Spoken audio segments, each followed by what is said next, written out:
맛있고 멋있는 우리 술을 찾아 떠나는 불금의 교양학 시간입니다. 주류문학 칼럼니스트인 숙명여대 미래교육원 명욱 교수 나와 계십니다. 안녕하세요. 안녕하세요, 명욱입니다. 네, 우리 지난주는 막걸리 시장, 네. 특히 이제 프리미엄 막걸리에 대해서 자세히 얘기를 나눠봤잖아요. 네. 오늘은 어떤 얘기를 좀 해주실 건가요? 예, 막걸리 얘기를 한번 했으니 맥주 얘기를 한번 해보자. 네. 그래서 그냥 맥주와 뭐 수제 맥주의 차이, 그리고 이 두 맥주의 시장에 대해서 한번 말씀 한번 드려볼까 합니다. 시장, 지난번에도 이제 막걸리 시장에 대해서 얘기를 네. 나눴으니까 맥주 시장에 대해서도 뭐 요즘 관심이 많이 높아졌잖아요. 네. 우리나라 주류 소비 순위를 꼽으라면 당연히 단연 1위가 맥주죠. 그렇죠. 양으로만 따지면 아닙니다. 그 금액으로 따져서 금액으로 맥주가 1위입니다. 네. 맥주가 좀 비싸기도 하고요. 솔직히. 네. 그래서 시장을 대략 한 10조 원 정도로 보면요. 네. 맥주가 한 50% 정도. 그리고 소주가 한 30% 정도. 네. 그러니까 소맥으로만 한 80% 정도 되죠. 나머지가 이제 뭐 막걸리나 약주나 청주나 뭐 이런 걸 포함해서 한 10% 정도. 그리고 그 나머지 10%에서 뭐 와인이라든지 위스키라든지 과실주라든지 이런 게 들어가야 되는 거죠. 근데 맥주도 뭐 다 같은 맥주가 아니잖아요. 요즘에 그쵸. 또 소비자 취향도 굉장히 뭐 고급화되기도 하고 맞습니다. 다양화돼서 맞습니다. 맥주도 여러 맥주들을 구분할 수 있을 텐데 네네네. 어떻게 시장이 구성되어 있나요? 뭐 많이 알고 계실 거예요. 첫 번째는 당연히 국산 맥주가 있을 것이고, 그렇죠. 대부분 국산 맥주라면 대기업 맥주를 뜻하는 거죠. 네. 그리고 이제 수입 맥주. 뭐 실제로 수입을 해온 맥주가 있고, 그리고 우리나라에서 작은 양주장에서 만든다는 수제 맥주. 네. 뭐 이렇게 세 가지 파트가 있죠. 그래서 당연히 뭐 국산 맥주, 대기업에서 만드는 맥주가 점유율이 가장 높죠. 네. 그리고 이렇게 봤었을 때는 이 대기업에서 만드는 국산 맥주가 약 80% 정도를 차지하고 있고요. 생각보다는 많군요. 뭐 10년 전에는 99%였습니다. 아, 그렇죠. 그때는 네. 수제 맥주가 거의 없었던 시절이니까. 수제 맥주도 없었고 수입 맥주도 많이 수입 맥주도 이제 없었고. 적었죠. 네. 네. 그리고 수입 맥주가 한 19%, 20% 정도. 네. 나머지 국산 수제 맥주가 한 1% 정도로 해서 한 500억 정도 됩니다. 근데 저는 수제 맥주 요즘 많이 드시잖아요. 네, 많은 네, 분들이. 네. 수제 맥주가 또 편의점에서 판매가 되는 네. 것도 있는 것으로 알고, 네, 마트 가도 맞습니다. 좀 있는데 네, 맞습니다. 시장이 네. 클 줄 알았어요. 네. 근데 의외로 적네요. 네, 일단 뭐 1%밖에 안 되는 부분이 있는데요. 일단 존재감이 좀 큽니다. 뭐냐면은 양주장 개수가 대기업 같은 경우는 이 맥주 면허를 받은 곳이 6, 7곳밖에 없는데 네. 이 수제 맥주 같은 경우에는 양주장 개수가 150개 정도가 돼요. 그러니까 150개 정도에서 약 추정치로 1000여 종 정도의 맥주가 나오게 됩니다. 그러니까 존재감이 굉장히 있는 거죠. 그러니까 두 번째는 또 뭐냐면은 기본적으로 이 주류 시장이 10조 원이라고 말씀드렸는데 네. 이거는 이제 공장도 출고가 기준으로 말씀드린 거거든요. 소비자 시장으로 가면 더 금액이 커지죠. 네, 이윤도 많이 붙게 되고 하다 보니까 실질적으로는 존재감은 더 크게 느껴지지만 공장도 가격 기준으로 봤을 때는 1% 정도다. 이렇게 좀 말씀드릴 수 있을 것 같아요. 근데 대기업 맥주, 네. 국산 맥주 말씀하셨는데 대기업에서도 혹시 에일 맥주를 만드나요? 국내에서? 예, 만듭니다. 네.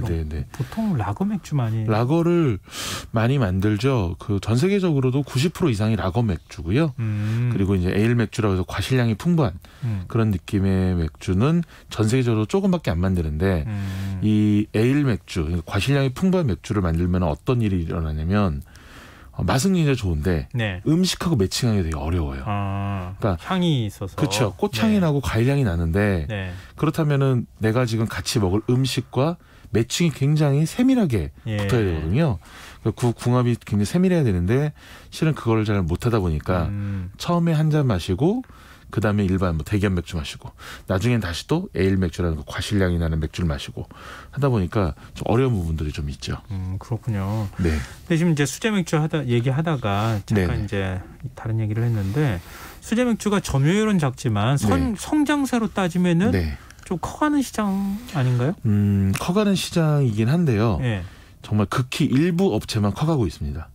그러니까 뭐냐면 거의 90% 이상의 95% 정도의 업체들은 거의 지금 뭐 적게는 매출이 30%, 예. 많게는 90%까지 떨어졌어요. 거의 지금 절벽 끝에 있는 그런 상황입니다. 우리가 일반적으로 생각하는 거하고는 좀 다르군요. 완전히 상황이. 다릅니다. 예, 굉장히 어렵습니다 지금. 예. 그 왜 그런 거죠?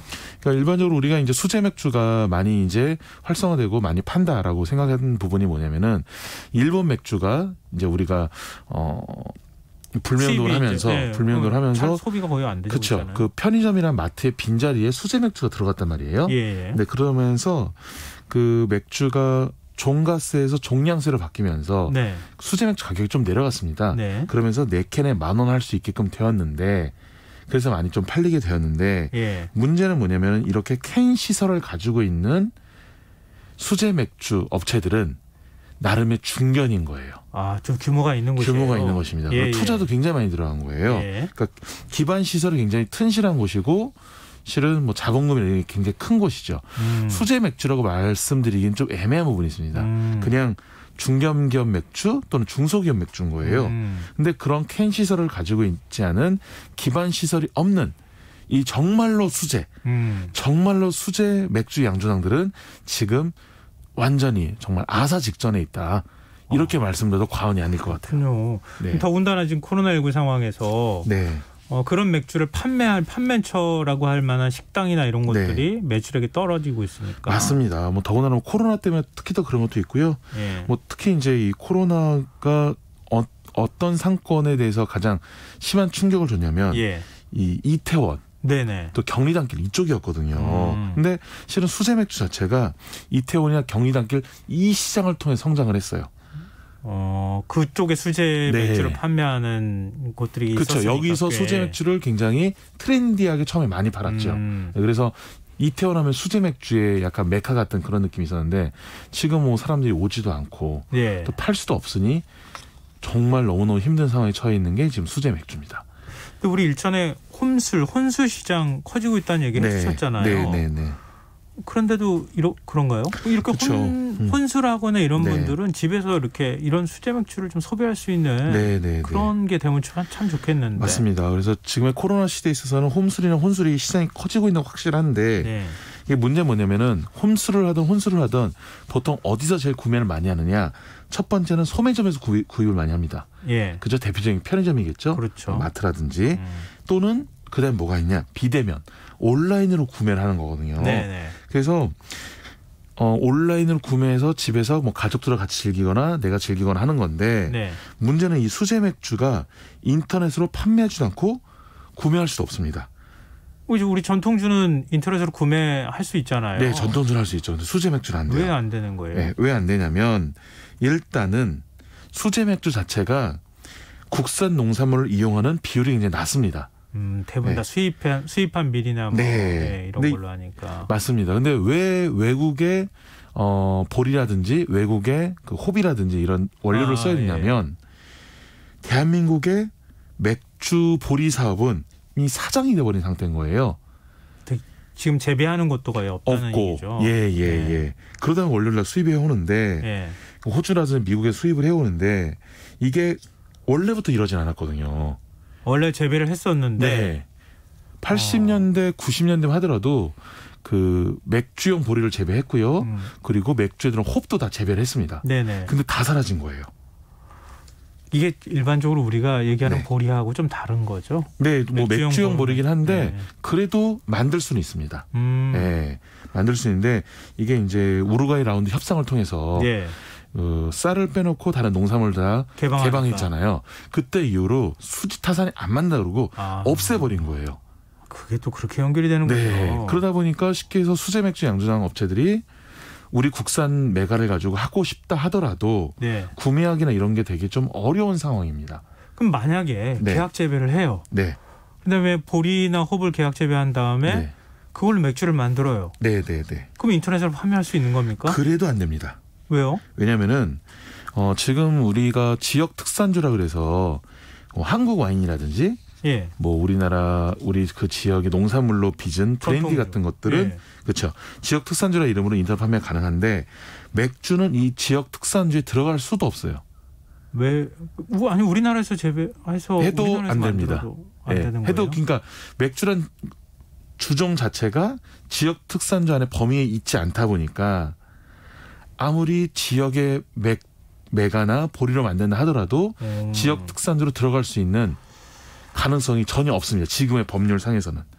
우리 전통주를 육성하는 것도 참 좋긴 하는데 이걸 굳이 이렇게 국산, 뭐 외국산 이렇게 딱 구분하는 할 필요까지 있나요? 그렇죠. 저는 근데 이런 것 같아요. 지금의 이 사장된 예. 국산 보리 시장, 특히 맥주용 국산 보리 시장 같은 경우에는 우리가 다시 살려야 된다고 저는 보거든요. 네네. 그리고 이 맥주 안에 들어간 홉도 우리가 다시 살려야 되는데 네.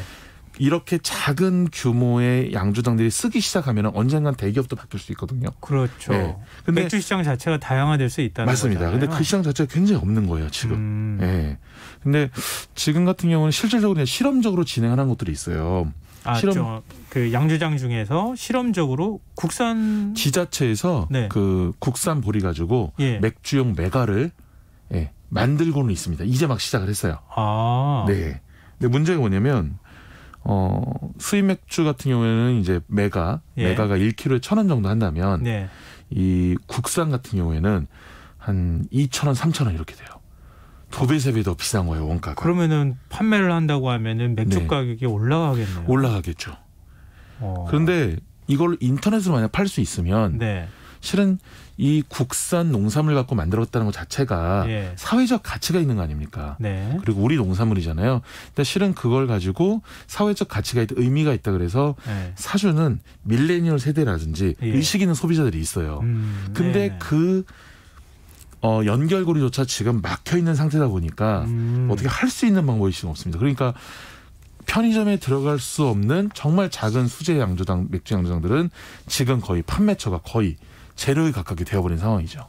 근데 우리가 그 대기업이 전부 맥주 시장, 아니 주류 시장을 다 장악했다고 해도 과언이 아니잖아요. 네. 근데 그 장악한 시장에 전통주가 이렇게 조금씩 지금 활성화돼가면서 네, 그 틈새에서 전통주가 고군분투하는 상황이고. 네, 맞습니다. 맥주도 전부 그랬다가 이제 네. 수제 맥주가 등장하면서 맥주 다양화를 또 이끌고 있기도 하고. 맞습니다.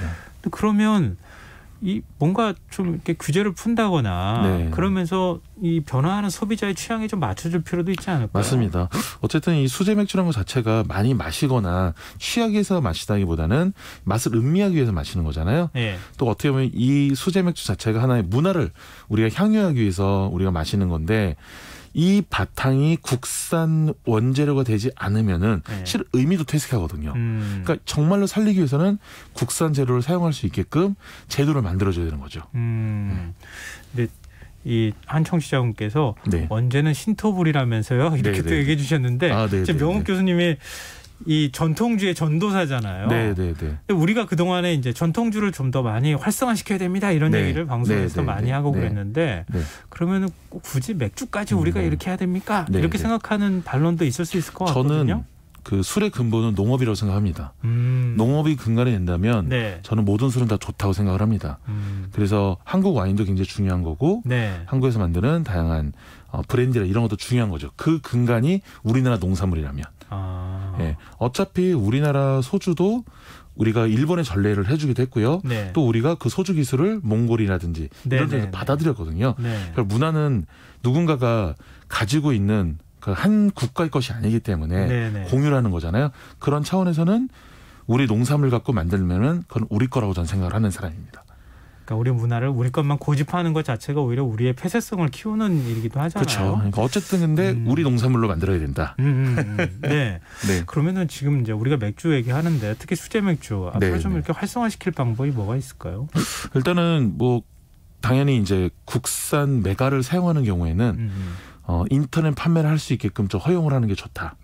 그리고 국산 메가를 사용했을 때 어떤 사회적 가치가 있고 우리 농업이라든지 국민들에게 어떠한 이익이 있는지도 우리가 그런 내용을 한번 이슈화 시켜서 다 같이 한번 공유하는 것도 되게 중요할 것 같아요. 그리고 제일 중요한 건 원래 우리 농업을 통해서 우리 맥주를 만들었다는 거. 그런데 그것이 이 우루과이 라운드를 통해서 사라졌다는 것. 이제는 좀 다시 살려야 되지 않을까라고 좀 그렇게 생각을 합니다. 정부의 적극적인 지원도 있어야 되겠죠? 나름 이제 정부에서 전혀 안 하진 않아요. 하고는 있는데 이 부분이 좀 여러 가지 어려운 부분들이 좀 있는 것 같습니다. 당장은 안 되는 거죠. 왜냐하면은 그 메가를 그 대기업용으로 대량으로 만들 수가 없어요. 아직은. 아직 기술도 부족하고 사람도 부족하고 보리의 양도 부족하고. 근데 하나씩 수제 맥주 양조를 해 나가면은 실은 바뀌어갈 수 있는 거죠. 우리 소비자들도 이런 게 있구나. 네. 이런 거 좀 이해하시고 네. 뭐 만약에 그런 시도가 있으면 좀 응원도 좀 해주시면 좋겠습니다. 우리 메가로 맥주 만들어야 됩니다. 네, 알겠습니다. 네. 이런 수제 맥주 시장 또 맥주 시장에 이런 내용이 있다는 거 좀 오늘 처음 알게 됐는데요. 좀 유익한 시간이었습니다. 불금의 교양학 이제 마무리해야겠습니다. 지금까지 숙명여대 미래교육원 명욱 교수와 함께했습니다. 오늘 말씀 고맙습니다. 고맙습니다. 오늘 모바일 상품권 당첨자는 홈페이지 공지사항에서 확인하실 수 있습니다. 끝곡으로 어쿠스틱 콜라보 응원가 띄워드리고요.